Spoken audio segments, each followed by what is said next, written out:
I know you've addressed this on the All Eyes on Cleveland podcast.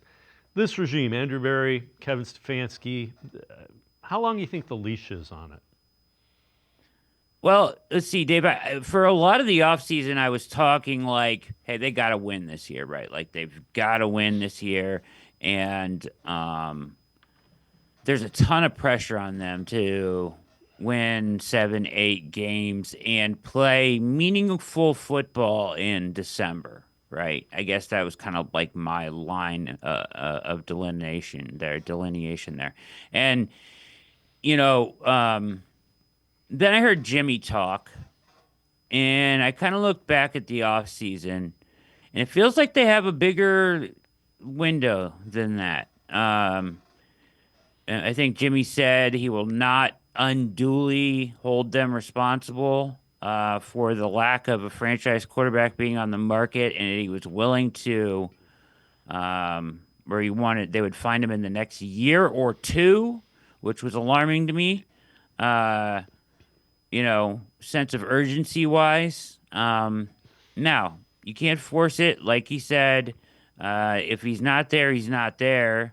I think he is there, but he's going one overall in this class. But, and next year's class is projected to be better. The dangerous game with that is, if we went off of what was projected to be this year, Carson Beck would have been there as the number one overall pick, and he's going back to school at, Miami. So, you don't know what's going to happen during the college football season.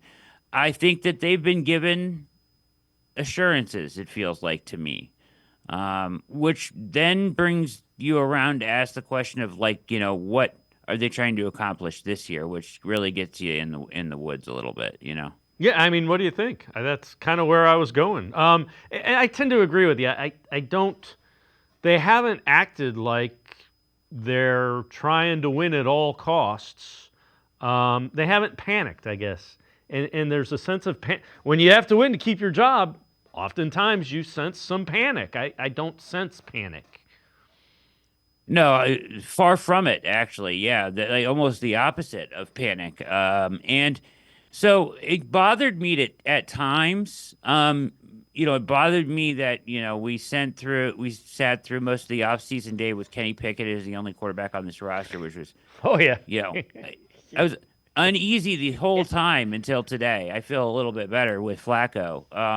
Not that he's the answer by any stretch of the imagination, but I feel like he can win you some games. He's And competent. we've He's seen, a competent NFL quarterback. yeah, yeah, exactly. And there's proof of concept there too, as well, with him and Stefanski. So, not that he's going to take him to the Super Bowl or anything, but it feels like yes, they've added a competent starter for sure.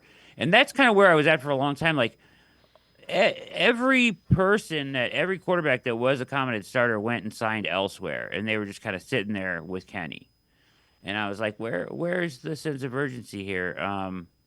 But I get it. Hey, they were gonna play the Kirk Cousins game.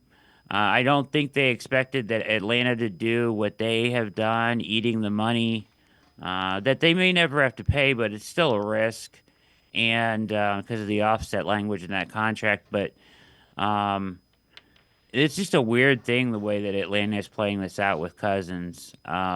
And I don't think anybody expected them to pay that bonus and keep him on the roster. I think everybody thought they were just going to release him. So I think that kind of threw him for a loop a little bit and messed up some of their plans. But so I do think they're going to try to win this year. But once again, it doesn't feel like they're forcing it, right? You know, but at the same time, I kind of wish they would a little bit. Not, I don't want them to listen. It's so hard. Like we want Jimmy to stay out of the way so they can make the right decisions, right? But there is a time and a place too to apply a little pressure.